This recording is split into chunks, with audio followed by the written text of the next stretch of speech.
Nature Mantra BP sugar thyroid reversal nature మంత్రతో సాధ్యం.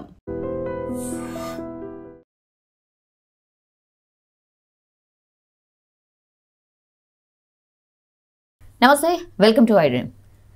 ప్రస్తుతం ఒకటే చర్చ, జూబ్లీహిల్స్ ఎన్నికల్లో ఏం జరగచ్చు ఏంటి అని.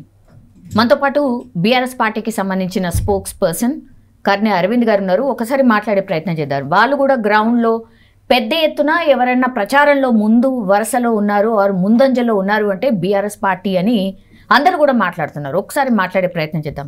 నమస్తే సార్. నమస్తే మేడం. ఎట్లా సార్? బాగున్నా మేడం. బాగుండ్రా? Yeah, fine.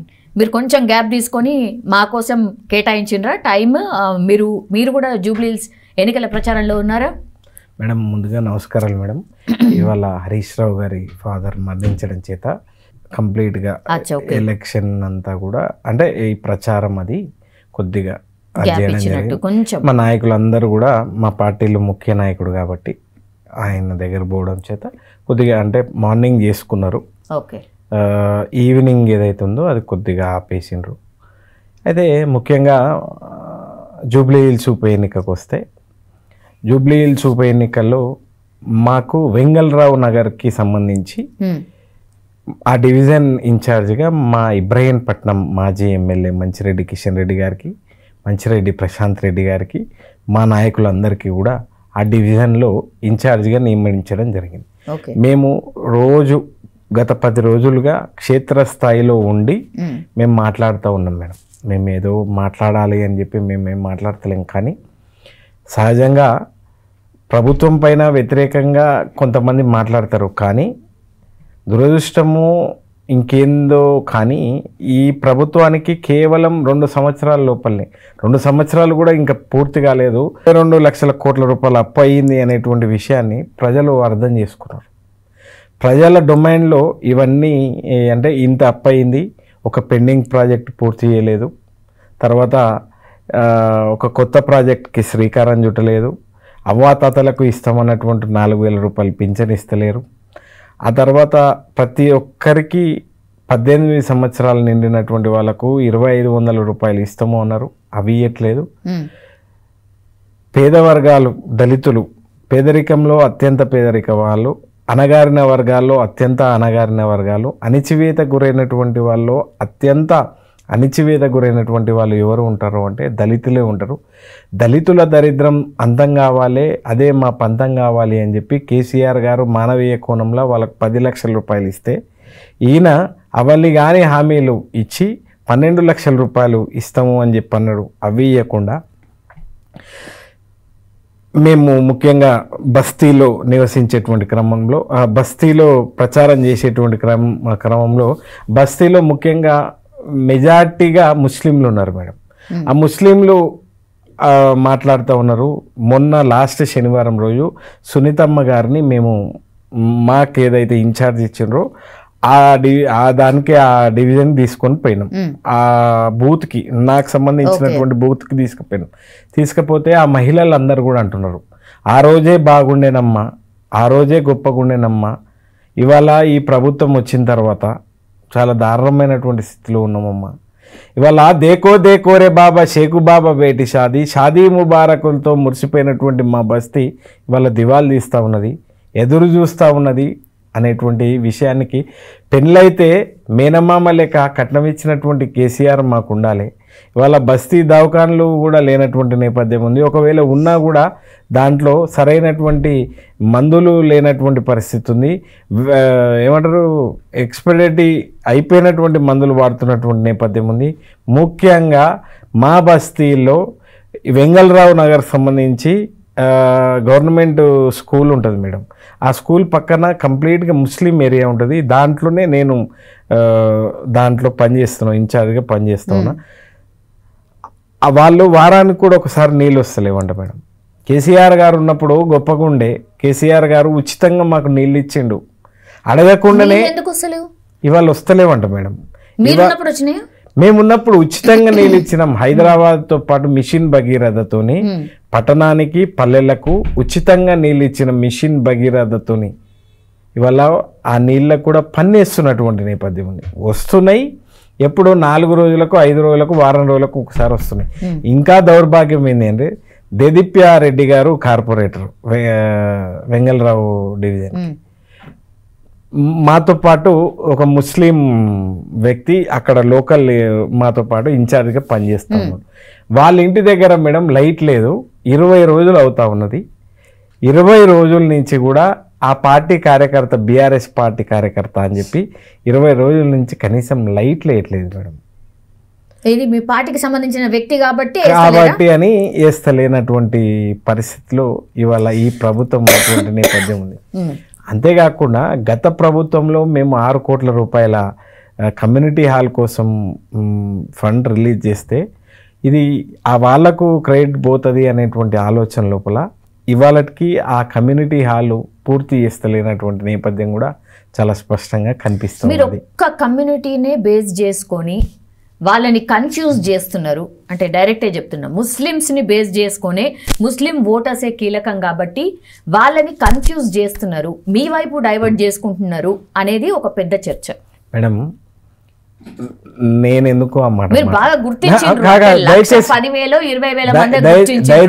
దయచేసి మేడం ఆ దాంట్లో ఆ డివిజన్లో ఆ బూత్లు నాకు ఆ బాధ్యత అప్పచెప్పిండు కాబట్టి ఆ బూత్లో ప్రధానంగా ఉన్నటువంటి వాళ్ళ సమస్యలు విన్నప్పుడు వాళ్ళ సమస్యలు చెప్పేటువంటి క్రమంలో గ్రహించినటువంటి వాటిని నేను మీకు చెప్పేటువంటి ప్రయత్నం చేస్తాను. ముస్లింలు అని అంటే నాకు ఆడ బాధ్యత ఇచ్చారు, ఆ బాధ్యత ఇచ్చేటువంటి క్రమంలో వాళ్ళకు గారోజే బాగుండే అంటే నేనేమంటున్నా అంటే పార్టీయే కాదు నిజంగా మేడం. దయచేసి నేను ఎందుకు ఈ మాట అంటే అన్ని వర్గాలు మాతో పాటు కొంతమంది హిందువులు కూడా ఉన్నారు, వాళ్ళు కూడా అంటున్నారు మాకు ఏ పథకాలు అందుతలేవు, కేసీఆర్ గారు ఉంటేనే బాగుండే. అనివార్య కారణాల ముఖ్యంగా వాళ్ళు ఏమంటున్నారంటే అనివార్య కారణాల వల్ల వచ్చినటువంటి ఉప ఎన్నిక 5 సంవత్సరాల కోసం వేసినాం, సరే దురదృష్టవశాత్తు మరణించిండు, ఉప ఎన్నిక వచ్చింది, అనివార్యమైంది, ఉప ఎన్నికల్లో ఉన్నాం. అలా సతీమణికి బిడ్డ నీకేయకపోతే ఇంకొకరికి వేస్తాం బిడ్డ, 3 సార్లు అవకాశం ఇచ్చినాం. మా కుటుంబంలో ఒక సభ్యుడై మాగంటి గోపీనాథ్ గారు తిరిగినరు అన్ని డివిజన్లలో, అన్నీ తానై అన్ని ఇండ్లు కూడా తన ఇల్లై అందరికీ పెద్ద కొడుకులాగా వివరించిండు మాగంటి గోపీనాథ్ గారు. కాబట్టి 3 సార్లు కూడా మేము అవకాశం ఇచ్చినాం. ఏమో సెంటిమెంట్ అసలు వర్కౌట్ కావట్లేదు కాబట్టి అన్ని రకరకాల ఎలిమెంట్స్ అన్ని తీసుకొస్తున్నారు, ముస్లింలని కన్ఫ్యూజ్ చేసే ప్రయత్నం చేస్తున్నారు. ఇప్పుడు నవీన్ యాదవ్ వాళ్ళ ఫాదర్ని ఏదో గూండా అంటే లాస్ట్కి వస్తే బైండ్ ఓవర్ చేసే వరకు తీసుకొచ్చిండ్రు. ఇట్లా డిఫరెంట్ టాపిక్స్ అన్ని మీ వల్లనే వస్తున్నాయి, మీరే కన్ఫ్యూజ్ చేస్తున్నారు అనేది ప్రధానంగా మీ పైన ఆరోపణ. మేడం ఎక్కడన్నా మీరు దయచేసి గమనించగలగాలి, ఎక్కడైనా బీఆర్ఎస్ పార్టీకి సంబంధించి ఇప్పటి వరకు ఏ ఒక్కరైనా వాళ్ళు రౌడీలని వేరేదని మేమైతే మాట్లాడలే. వాళ్ళ ప్రభుత్వంలో ఉన్నటువంటి పార్టీ ఇవాళ కాంగ్రెస్ పార్టీ, వాళ్ళ ఫాదర్ని నిన్న బైండ్ ఓవర్ చేసినటువంటి పరిస్థితి. మేము ఎట్లా చేయగలుగుతాం మేడం, మేము ఎట్లా చేయగలుగుతాం? అది సాధ్యమయ్యేటువంటి పని కాదు. ఇవాళ ఏం సంకేతం ఇస్తుంది ప్రభుత్వం అనేది కూడా ఒకసారి గ్రహించాలి. ఇవాళ అభ్యర్థి తండ్రిని చిన్ననాయనని ఇద్దరిని బైండ్ ఓవర్ చేసిండ్రు అంటే ఈ ప్రభుత్వం నియోజకవర్గ ప్రజలకు, ముఖ్యంగా జూబ్లీ హిల్స్లో నివసించేటువంటి వాళ్ళకు ఏం సంకేతం ఇస్తూ ఉన్నది? సరే అది ఎన్నికల కమిషన్ చేస్తుందా, లేకుంటే ఇంకొకరు చేస్తారా?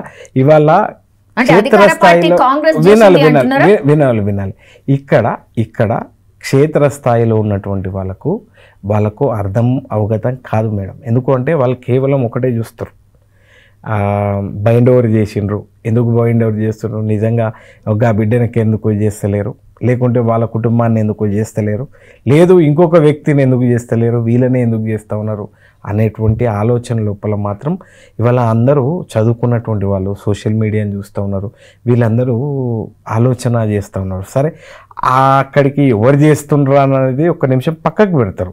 ఇక్కడ కేవలం ఈ టైంలో వాళ్ళ కుటుంబానికి చెందినటువంటి వ్యక్తి ఎవరో ఎల్లయ్యనో పుల్లయ్యనో చేస్తే, ఆ పార్టీకి సంబంధించినటువంటి నాయకులను చేస్తే, లేకుంటే దూరం బంధువుని చేస్తే దానికి ఏం ఇబ్బంది కాదు. కానీ స్వతహాగా అభ్యర్థి వాళ్ళ తండ్రి బాబాయిని, సొంత బాబాయిని, కన్న తండ్రి సొంత తమ్ముడిని ఇట్లా చేయడం ద్వారా ఏం సంకేతము అనేది కూడా ఒకసారి వాళ్ళు గ్రహించగలరు. మీ పార్టీలోకి రీసెంట్లీ 2 రోజుల క్రితం సల్మాన్ అనే వ్యక్తిని తీసుకున్నారు. ఆయన మీద రౌడీ షీట్ ఉందా లేదా? మేడం నేను ఒక మాట ఇక్కడ డిఫెండ్ కాకుండా ఆయన మీద రౌడీ షీట్ ఉందా? డిఫెండ్ ముఖ్యంగా నాకున్నటువంటి దాని మీద చెప్తున్నా. సరే, తను ఒక విషయం ఏం చెప్పిండు అంటే నాకేం పదవుల మీదో ఇంకో దాని మీద నాకు అది లేదు. ఇక్కడ మాగంటి గోపీనాథ్ గారు అనివార్య కారణాల వల్ల మరణించిండు. ఉప ఎన్నిక వచ్చింది, సునీతమ్మ గారికి మద్దతుగా నేను ఉంటా అని చెప్పి పార్టీలోకి వచ్చిండు. అంటే ఎవరైనా సరే లేదు మేడం, దయచేసి ఇప్పుడు తెల్లవారి ఆయనను కూడా బైండ్ ఓవర్ చేస్తారు. అప్పుడు మీ పార్టీ కూడా ఇక ఎవరెవరినైనా తీసుకుంటారు. ఇక మీ పైన కూడా బైండ్ ఓవర్ ఉంటే మీరు కూడా ఇక గుండెల పార్టీ అనుకోవాలన్నా అంటే ఏమనుకోవాలి? ఇప్పుడు మీరు గుండెల పార్టీ అంటున్నారు. ముమ్మాటికి అట్లా ఉండదు మేడం, ముమ్మాటికి మేమంటలేం. దయచేసి నేనేమంటా ఉన్నాను అంటే ప్రజలు గ్రహిస్తా ఉన్నారు. ఇక్కడ జూబ్లీ హిల్స్ అనగానే సంపన్నులు ఉంటారు, తర్వాత ఉన్నత వర్గాలు ఉంటాయి అని అందరూ అనుకుంటారు. ఉన్నత వర్గాలతో పాటు నిజంగా పేదరులు ఉండరు, దారిద్రపు రేఖల్లో ఉన్నటువంటి వాళ్ళు కూడా చాలా మంది నివసిస్తున్నటువంటి 80% వాళ్ళు బస్తీలలో నివసించేటువంటి వాళ్ళు ఉన్నటువంటి నేపథ్యం ఉంది. ఆల్మోస్ట్ ఈ కోణంలో వాళ్ళందరూ కూడా మేడం, వాళ్ళందరూ కూడా ఎక్కడైనా ఒక కమ్యూనిటీ మీటింగ్ ఏర్పాటు చేసుకుంటే వాళ్ళు ఒకటి గ్రహించిండ్రు. ఇప్పటికే రాయింది రత్నమైంది అనేటువంటి విషయం అవగతం అయిపోయింది ప్రజలకు. ఇవాళ కేసీఆర్ గారు ఎంత గొప్పగానంటే ఎర్ర బస్ నుంచి ఎలక్ట్రిక్ బస్ వరకు, ఎలక్ట్రిక్ బస్ నుంచి ఎయిర్ బస్ వరకు, టైల్స్ నుంచి టెక్స్టైల్స్ వరకు, మ్యాప్స్ నుంచి యాపిల్ మ్యాప్స్ వరకు గమ్యస్థానం హైదరాబాదు అనేటువంటి పద్ధతిలో తీసుకొచ్చిండు. పరిశ్రమలు రావడం ద్వారా హైదరాబాద్లో ఉన్నటువంటి యువతకు ఉద్యోగ అవకాశాలను కల్పించిండు. ఉద్యోగ అవకాశాలను కాకుండా మేడం ఈ ప్రభుత్వం ఏర్పడ్డాక మాది ఇబ్రహీంపట్నం నియోజకవర్గంలోని కొంగరకలాన్, తర్వాత మహేశ్వరం నియోజకవర్గ సరిహద్దుల్లో కొంగరకలాన్ ఉంటుంది. ఫాక్స్కాన్ కంపెనీ అనేటువంటి ఒక పరిశ్రమ ఇవాళ వీళ్ళకు పాలన అంటే చాతగానటువంటి నేపథ్యంలో ఆ పరిశ్రమ ఇవాళ తమిళనాడుకు పోయినటువంటి నేపథ్యం కూడా చాలా స్పష్టంగా కనిపిస్తున్నటువంటి నేపథ్యం ఉన్నది. అంటే ఇవాళ ప్రజలందరూ కూడా 6 గ్యారంటీలు 420 హామీలను నమ్మి వాళ్ళు కానీ హామీలు ఇచ్చిండ్రు. అన్నీ ఉత్తయే ఇవాళ కాంగ్రెస్ మాటలన్నీ అన్నీ ఉత్తయే అని చెప్పి ఇవాళ అర్థం చేసుకుంటున్నారు. ఇప్పుడు డైరెక్ట్ పాయింట్ కద్దాం సార్. ఒక సర్వే వచ్చింది, జన్ లోక్పోల్ సర్వే అని వచ్చింది. యాక్చువల్లీ రీసెంట్ అంటే జస్ట్ 25వ తారీఖున అది రిలీజ్ అయింది. అందులో ఫస్ట్ పొజిషన్ వచ్చేసి కాంగ్రెస్ పార్టీ, సెకండ్ పొజిషన్లో బీజేపీ ఉంది, థర్డ్ పొజిషన్లో మీరున్నారు.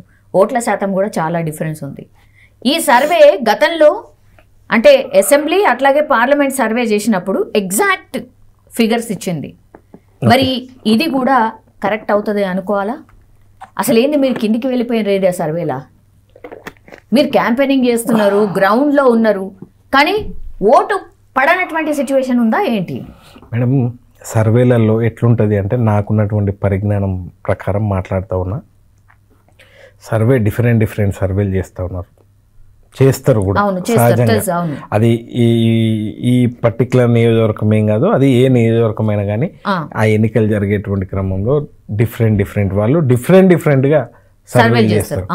సర్వే అనేది ర్యాపిడ్ సర్వే ఒకలాగా ఉంటుంది, తర్వాత క్షేత్ర స్థాయిలకు పోయి చేసేటువంటి సర్వేలు వేరుంటుంది, శాంపిల్ తీసుకునేది వేరుంటుంది, తర్వాత వ్యక్తి పైన వేరుంటుంది, ఆ తర్వాత క్యాండిడేట్ అంటే కులము ప్రాతిపదిక వీటిపైన, వ్యక్తి పైన, పార్టీ పైన ఇట్లా రకరకాలుగా చేస్తారు.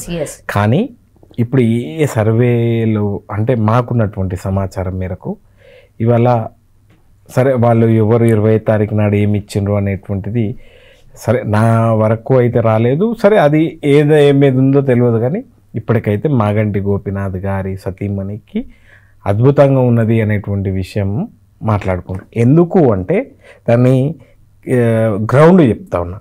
ఇవన్నీ వైఫల్యాలు ఒకవైపు ఉన్నాయి, ఏమి చేయలేదు మేడం. ఒక్క కార్యక్రమం చేయలేదు రేవంత్ రెడ్డి గారు. గతంలో చేసినటువంటి కేసీఆర్ గారి ఈ కార్యక్రమాలకు శిలాపలకాలు పేర్లు మార్చి శిలాపలకాలు మాత్రమే వేసుకుంటారు. ఇంకా ఏ కార్యక్రమం వాళ్ళు చేయలేదు. ప్రధానంగా ఒకటి చేస్తే అంతెందుకు మేడం, ఈ ఉప ఎన్నిక వచ్చే ముందు అంటే నోటిఫికేషన్ వచ్చే కంటే ముందు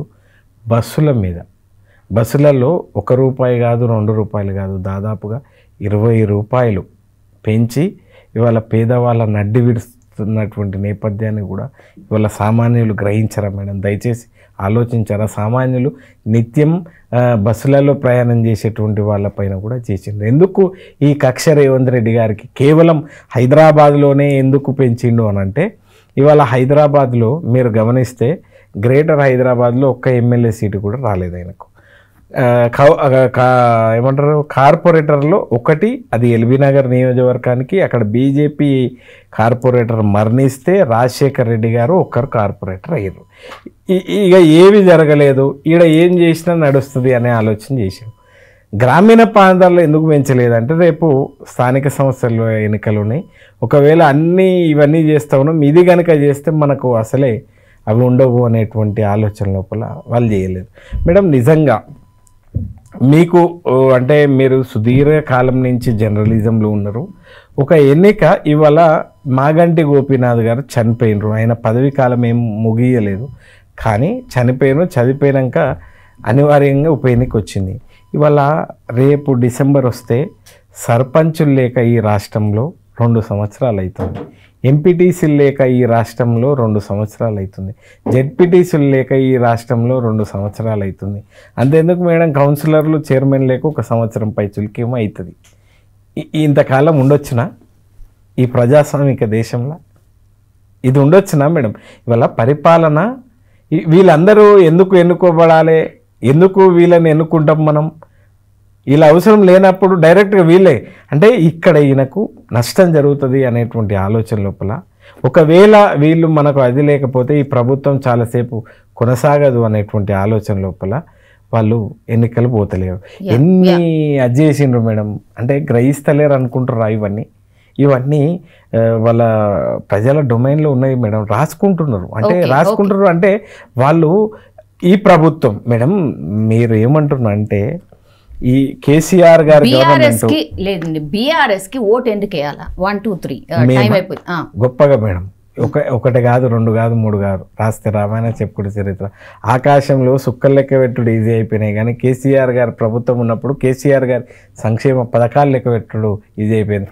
ఇవాళ నీళ్లు పోసుకున్న తల్లి నిమ్మలంగా ఉండాలని, తల్లి బిడ్డలు ఇద్దరు క్షేమంగా ఉండాలని చెప్పి ఆరోగ్య లక్ష్మిని తెచ్చి ఇవాళ మగపిల్లగాడు పుడితే 12,000, ఆడపిల్ల పుడితే 13,000. ఇవాళ కాన్పుకు పోతే ఇంటిని కాన్పోయినాక ఆడబిడ్డని అమ్మగారింటికి ఫ్రీ అది తీసుకుపోయి మహాలక్ష్మి అంటే ఆరోగ్య లక్ష్మి తెచ్చినటువంటి కేసీఆర్ని ఎవరు కూడా మర్చిపోతలేరు. ఈ ప్రభుత్వం రావాలి అంటున్నారు. దాంతోపాటు కేసీఆర్ కిట్ని ఇచ్చినటువంటి ఎందుకు ఇవన్నీ అంటే ఒక మానవీయ కోణం మేడం. ఇవాళ ఒక మేనమామలాగా, ఒక ఇంటికి పెద్ద కొడుకులాగా వివరించింది కాబట్టి వాళ్ళందరూ కూడా ఇవాళ ఆలోచన చేస్తాను. అంటే జూబ్లీ హిల్స్ అనేటువంటివి నిజంగా కనుక జూబ్లీ హిల్స్లో వాళ్ళు ఏమంటారు కాంగ్రెస్ కనుక ఓటేస్తే నిజంగా ఇవాళ జనం ఈ మాట ప్రధానంగా మేడం అంటే నేను దాంట్లో అదైనా వాళ్ళు మాట్లాడుతున్నటువంటి క్రమంలో వాళ్ళు ఓపెన్గా చెప్తారు, ఒకవేళ కనుక ఈ ఎన్నికల్లో మేము కాంగ్రెస్ కనుక ఓటేస్తే ఇవాళ హైడ్రా పేరు మీద మా ఇండ్లని కూలగొట్టమని చెప్పి మేమే లైసెన్స్ ఇచ్చినటువంటి వాళ్ళం అయితే మేము వేయంగాక ఏం సుమా. ఇవాళ కనుక మేము బీజేపీకి వేస్తే అది కూడా సున్నానే. ఇవాళ మాకు మా ఇంటి పార్టీ అయినటువంటి పార్టీ బీఆర్ఎస్ పార్టీ కాబట్టి మేము బీఆర్ఎస్ పార్టీకి ఓటేస్తేనే రేపు 18 సంవత్సరాలు నిండినటువంటి వాళ్ళకి 2,500 రూపాయలు వస్తాయి. ఇవాళ అవ్వాతాతల కాలు చెప్పినట్టు 4,000 రూపాయల పెన్షన్ వస్తుంది. ఇవాళ అన్ని కార్యక్రమాలు కూడా ఇవాళ అలర్ట్ అవుతారు వీళ్ళు అనేటువంటి ఆలోచన కూడా తప్పకుండా చేస్తూ ఉన్నారు. నిజంగా హైడ్రా వాళ్ళ ఆలోచన గొప్పది కావచ్చు, వాళ్ళు ఏ ఆలోచనతోనూ చేస్తుండ్రో ఏమో కానీ పేదలకు ఒక న్యాయం, పెద్దలకు ఒక న్యాయం. ప్రధానంగా ముఖ్యమంత్రి గారి సోదరుడు తిరుపతి రెడ్డి గారు ఆయన కంప్లీట్గా చెరువులో ఆయనకున్నటువంటి దాన్ని కట్టుకుంటారు. అయితే వాళ్ళ ఇంటి మీదకి హైడ్రా ఎందుకు పోదు మేడం? నిజంగా వాళ్ళ ఇంటి మీదకి పోయిన తర్వాతనే మిగతా వాళ్ళ ఇంటి మీదకి వస్తుందేమో, ఫ్యూచర్ లో జరుగుతుందేమో, యాక్సెప్ట్ చేస్తారా? అయితే నేను ఏమంటా ఉన్నాను అంటే నేను అనేటువంటి మాట, ఇవాళ ఆ కోణంలో ఉన్నది అనేటువంటి ఆలోచన చేస్తూ ఉన్నారు. ఇవాళ మా పైన బుల్డోజ్ కావాలి అనుకుంటే మేము కాంగ్రెస్ కోటేయాలి, ఇవాళ మాకు అన్ని పథకాలు రావాలి అని అనుకుంటే ఇవాళ రాష్ట్రం ఇది జూబ్లీ హిల్స్, ఇవాళ రాష్ట్రంలో అన్ని వర్గాలకు సమన్యాయం వీళ్ళు ఇచ్చినటువంటి పథకాలు అమలు కావాలి అని అంటే ఇవాళ రాష్ట్రానికి ఇక్కడి నుంచే ప్రారంభం కావాలి అనేటువంటి ఆలోచన చేస్తూ ఉన్నారు. అంతెందుకు మేడం, ఇది బైపోల్ కాదు, కాంగ్రెస్కి బాయ్ ఎలక్షన్గా వాళ్ళు మాట్లాడుకుంటున్నారు, ఆ కోణంలో వాళ్ళు తీసుకుంటున్నారు అనేటువంటి విషయాన్ని మాత్రం ఈ సందర్భంగా తెలియజేస్తూ ఉన్నాం madam.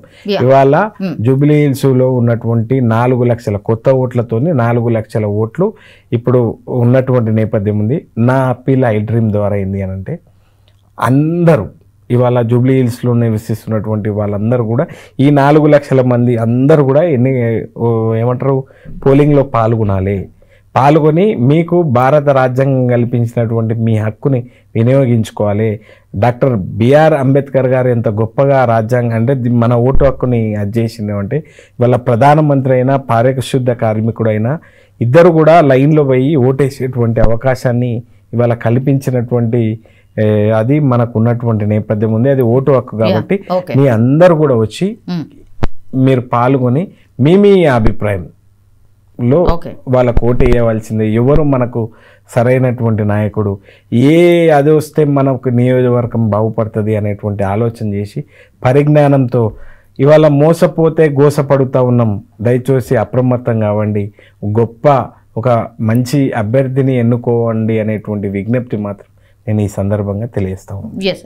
Thank you madam, thank you. And for more videos, please subscribe to iDream. Please subscribe to iDream. Please subscribe iDream. And please subscribe to iDream.